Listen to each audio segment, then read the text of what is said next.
All right, so when you are adding and subtracting fractions, the one rule you have to care about, and the only thing you actually really matters to you, is that the denominators have to be the same, right? The denominator, when we talk about a denominator in a fraction, is going to be the bottom number. Okay, so the one rule you have is that your denominator, the number on the bottom, has to be the same.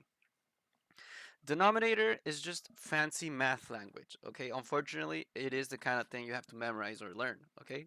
So a on top, in this example, a fraction of a over b, a is going to be my numerator and b is going to be my denominator, all right? So up here, what are my denominators for my adding example? See, I have a denominator of 2 and I have a denominator of 4. And so before these fractions can interact by adding, the denominators have to be the same. All right, how can I make them the same? There's a couple of ways. You might have in class heard like, oh, you need the least common multiple and things about factors and shit like that. See? I'm just going to give you a golden rule that always works, and I'll explain later why it works. But for now, you got to trust the process. See? So if you have these two fractions, and this works with more than two fractions, all right? But if you have these two fractions, and I tell you, you got to add them, and you tell me, mister, the denominators are not the same, what the hell can I do? I'm going to tell you the following. The number on the left, the 1/2, ¿cierto? The problem with this 2 is that it's not a 4. See? And so you're going to go ahead and multiply it by 4 over 4. And for the one on the right, okay, the 3 over 4, the problem with the 4 is that it's not a 2. ¿Cierto? So what we're going to do is multiply it by 2 over 2. What do I end up with? When you multiply straight across. So you're going to end up with 4 times 1 and then 4 times 2. So my number on the left ends up like this, and my number on the right ends up like this. I end up with 3 times 2 gives me 2, 4 times 2 gives me 8. And so now that they have the same denominator, I can add them, see?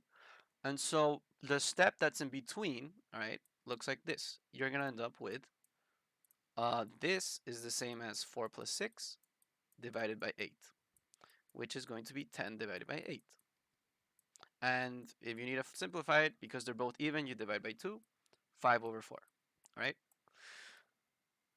And so this works because the denominators are the same. Okay, if they're not the same, you can't add them. You would be doing illegal math stuff. All right.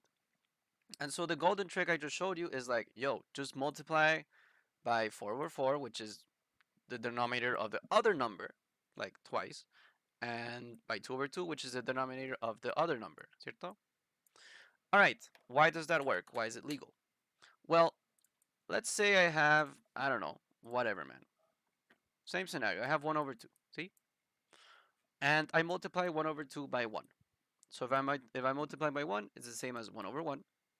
It goes all straight across. So I just end up with 1 times 1 divided by 2 times 1.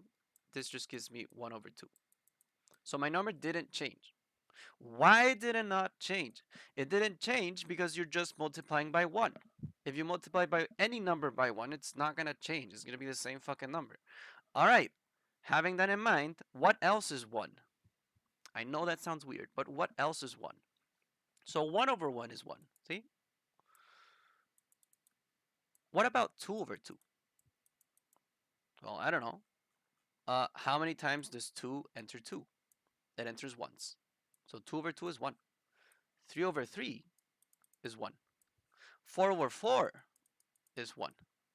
Ah, so back in my original example, when I took this 4 over 4, all I was really doing was multiplying by 1. In my original example, when I took this 2 over 2, all I was doing was multiplying by 1. And so that's why it's legal, because you're not actually changing the number at all. ¿Cierto? You're just making it easier for you to add the fractions by amplifying. Okay, this is fancy math language, what we did here in yellow.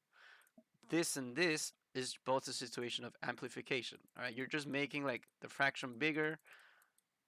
You're not literally making the number bigger, but you are making the denominator and numerator bigger, usually so that it's easier to add or subtract or multiply or whatever the hell. See?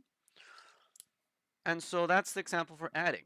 Now that you got the main idea on how it works and that you need your denominator to be the same for adding and subtracting, for multiplying and dividing you don't, we can apply the same over here. See? So over here, for the 3 over 10, I'm going to go ahead and multiply it by the denominator of the other number. ¿Cierto? So here would be 4 over 4 by multiplying. The one on the right, we're going to do times 10 over 10. 10 over 10 is still 1. See? So it's legal. All right, so 4 times 3 we multiply across gives me 12.